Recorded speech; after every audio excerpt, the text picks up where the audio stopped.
We are now going to turn our attention to tennis. The French Open tennis at Roland Garros, set to take place the first round, 28th of May 2017. We're looking well in advance. At this stage, we'll be talking about people that we'll be looking to support in the betting. There is a long way to go, so there will be form to look at nearer the time. But we're just going to take an early look at it. If we make any amendments nearer the time, we'll either do another video or we'll add some comments to this video. If you look at the betting, you look at the market, the bookies already have the prices up. We've got Rafael Nadal as the favourite, 23 to 10, and for good reason. 9-time winner of the French Open, master of clay, the greatest of all time on clay. I nearly said arguably, but I don't think it's arguable. 9 times winner at Roland Garros. The pedigree he's got there, it's a dominance. And of any major, nobody has dominated any major the way that Rafael Nadal has dominated the French Open at Roland Garros. We've got Federer has got 7 Wimbledons, so obviously he's dominated at Wimbledon. But even the great Roger Federer can't get close to 9 at one major. 9 times he's won it. Nadal, sensational grit, sensational determination, great fitness, superb returning. He has that ability which you need as a tennis player. When you're under pressure, he's able to perform. He's able to find a shot. It looks like he's lost his match point down, and somehow he comes back. And there's a lot of players that have that at the top of this market. The Djokovic's, the Murrays even, the Wawrinkas. I mean, these players have that ability, and Nadal has it in bucket load. So he's the favourite at 23 to 10, the current world number 5. He's won 4 in a row on 2 occasions. This is an amazing record. Between 2005 and 2008, Rafael Nadal won the French Open 4 in a row. He did the same between 2011 to 2014. It's just a ridiculous record. As I'm looking at it, I find it hard to believe, but it's true. So there, Nadal is the favourite, and we can see why. But then you've also got second favourite Novak Djokovic at 11 to 4. Won the tournament in 2016, last time out, beating Andy Murray in the final. The current world number 2. Just a tremendous player, tremendous pedigree, very good serve with good variety. Again, similar things to Nadal when you talk about good fitness, quality returning. Slightly different to Nadal. I nearly said his game is less suited to clay than Nadal. I don't know if it's less suited, but it's just because Nadal is such a great. You have to, utter phrases like that. His game is very good on hard courts. He's imperious at the Australian Open. Does very well at Wimbledon. Does very well at the US Open, Djokovic. But he's definitely dangerous on clay. And to be honest, the first name I think of when I think of major tournaments, and in this current era, who I think should be considered the favourite or at least second favourite, is Novak Djokovic. I actually think out of all of them, he's the best.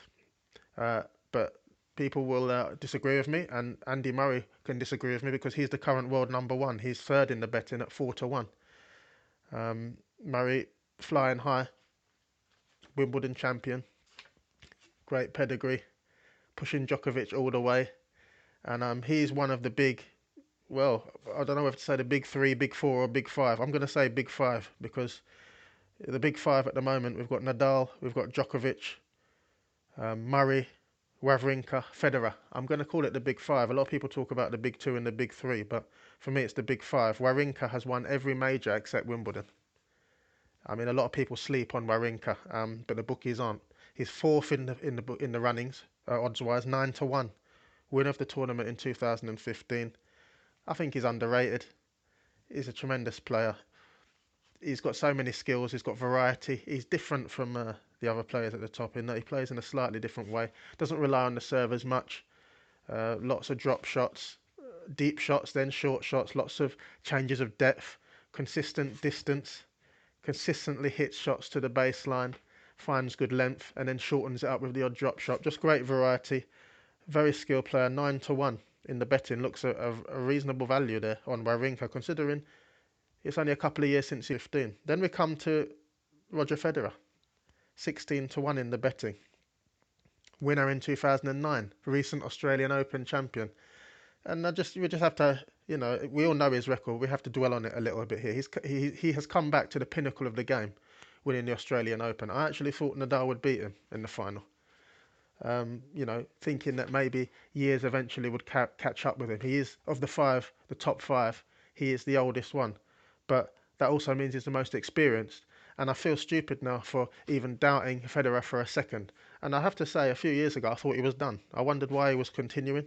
The record that he has, such a great player, won all the majors, 7 Wimbledons, 5 US Opens, um, 5 Australian Opens, a French Open. He's done it all. Why is he continuing? The reason he's continuing is because he's a competitor and because he can. He's good enough. And he's proved that by reaching the pinnacle of the game again, winning a major, the Australian Open. And at 16 to 1, we have to look at him. Winner in 2009. He has pedigree here. It is a few years ago. It's 8 years ago. But where he's managed to get back to the pinnacle of the game this year, just a couple of months ago, in winning the Australian Open, we have to wonder whether Federer is in the frame of mind and in the state of fitness to take on the Nadals, the Djokovic's, the Murrays, the Wawrinkas, and lift the second French Open. If he did that, then the conversation in terms of the greatest, it's not a debate anymore. I think it's past that already. I think he's the greatest, but people are going to talk about Lever and Borg and, the usual people that come on. It's a bit difficult conversation. Eras, who would have won with this racket, who would have won with this ball, who would have won in front of the cameras. There's all these variables. Who would have won with this many people watching in the crowd? That's changed over the years. All kind of things, all kind of perceptions. But for me, Federer's the greatest. If he wins the French Open this time, I don't know how we're going to decorate this man. How can we talk about him in any greater terms? But he's going to be up against it with the Nadals there, with the Djokovic's there, with the Murrays there. So we have to consider that. Other people in the market, 6th down Dominic Thiem, young upstart, very capable, very talented. Has he got the experience? Has he got the nous to win the French Open at this stage? I'm not so sure. When you look at that big five, there's a chasm. After the big five, there's a gap down to the teams at 28 to 1. The Kai Nishikoris at 28 to 1. Very talented Nishikori. Very good game. Sometimes I question his power though. Has he got the power game to last it out? Has he got the mentality to last it out? He has performed well before. He's beaten the Murrays in major championships. He's competed with the Djokovic's and the Nadals. So is he capable of it? Yes, he is. But will he win the French Open? I'm not so sure. Another thing we have to consider when we're looking at betting for the French Open, I'm always looking, you've got the winner market or you've got the each way. You get 2 places, half the odds. So each way you're looking at your player getting to the final. So you do have to kind of, there is value in there. There are some big numbers because the top 5 are so dominant. But you have to really think to yourself, are these people going to make the final? I'm going to bet on them each way. Do I want to waste my money? Or do I want to look to the top 5 where the action is likely to be? My approach, look at the whole market, look at the prices, see if there's any value, see if there's anything that jumps out. I'll look at 1 to win. So I'll have a middling stake on 1 to win, just regardless of odds. The odds are, the favourites at 23 to 10, so you're getting above 2 to 1 anyway. So you can bet on a winner outright. Then I will turn to each way, and I will have 1 each way play at the top of the market. So that will probably be the top out of the top 10 players. Pick 1 each way. Then I will have a each way punt, is what I call it.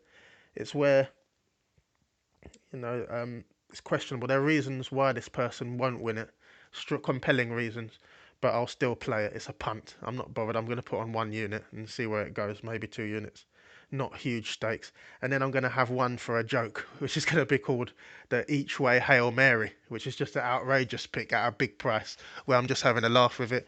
If they win it, then I'm a genius. If they lose it, I had a bit of fun and I supported them for a few rounds. And it's just backing someone who could win it. It's sport, anything can happen, and it's an entertainment pick. So 1 winner, 1 each way at the top of the market, 1 each way punt, and then 1 each way Hail Mary. So at the top of the market, I'm going to go straight in with Djokovic, and it seems strange to say that when Nadal is a 9-time winner. How can you vote against someone who's a 9-time winner? Well, I think of the current players, Djokovic has the edge, sort of. I think he's the one that could take over. Of course, Andy Murray's going to have a lot to say about that. He's the world number 1 at the minute. But I just think Djokovic can come through and take this. That's who I'm going to go for as my winner market. If someone else is going to sell Murray, Wawrinka, Federer, whatever they want to say as the winner, good for them. And I can see where they're coming from, because whichever one you pick out of the top 5, they've got a good shot. So that's my to win bet. That's regardless of odds. The each way at the top of the market, I'm going to give that to Murray because 4-1, that's a very good value. It's very good value. So Nadal 23-10, Djokovic 11-4, and then Murray at 4-1. I think Murray's sort of stranded out there at 4-1, and I think it's a bit high. It could have been 7-2, it could have been 3-1, but it's 4-1. So I think there's a little bit of value there. I'll take the each way. It's half the odds. I could see Murray getting to the final. So a middling stake on that. World number one. Great returns. Best fitness probably. Nice variety in his game. Solid serve. Proven winner. Proven major winner. Currently in his pomp. World number one. So 4-1. I like that one. It is clay.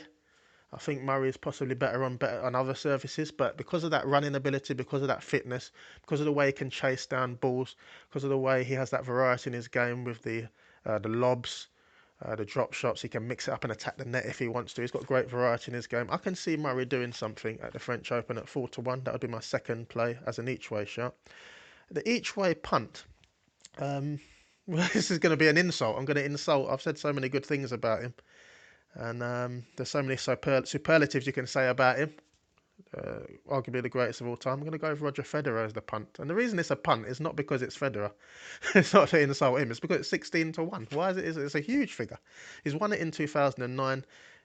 He's won the only major that's been played this year. He's Roger Federer. I don't need to go into it anymore. I'm going to, though. The serve, the grace, the charisma, the poise, the composure, the variety in the game. He can play the serve and volley. He can play it from the back of the court. He can do what he wants with you, basically. It's up to him how he feels, how he wants to play. You know, there's a plan A, there's a plan B, there's a plan C, there's a plan D. There's whatever plan Roger Federer wants to play, you know. He can do whatever he wants. And at 16-1, and I'm going to insult him with that by calling it an each-way punt, but that is getting bet on. 16-1, Roger Federer. Thank you very much. That'll be the third selection I'll take. Fourth selection, the Hail Mary. Now I'm going to look at some other names in the betting so we can discuss this. So let's look at some other names further down the list.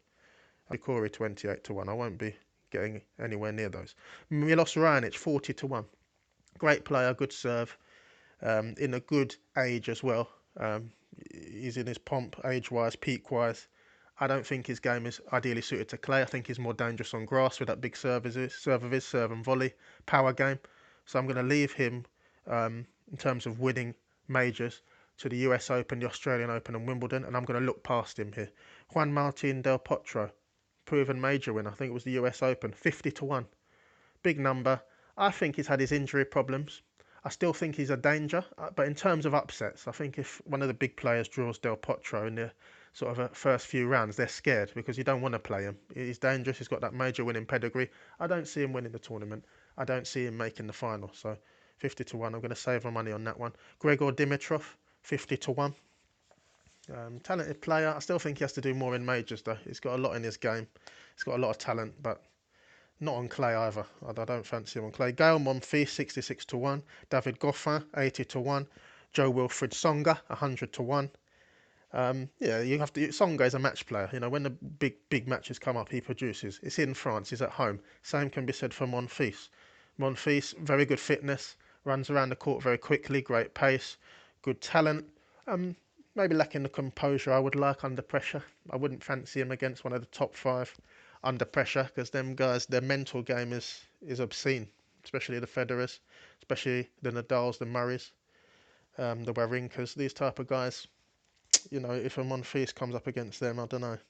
So 6-1, I'm going to look past it. So here is the Hail Mary. Right, I've come to it. I've waffled around. This is going to be for half a unit or maybe 1 unit, depending on how I feel at the time. It's going to go on David Ferrer at 150-1. It's an outrageous punt.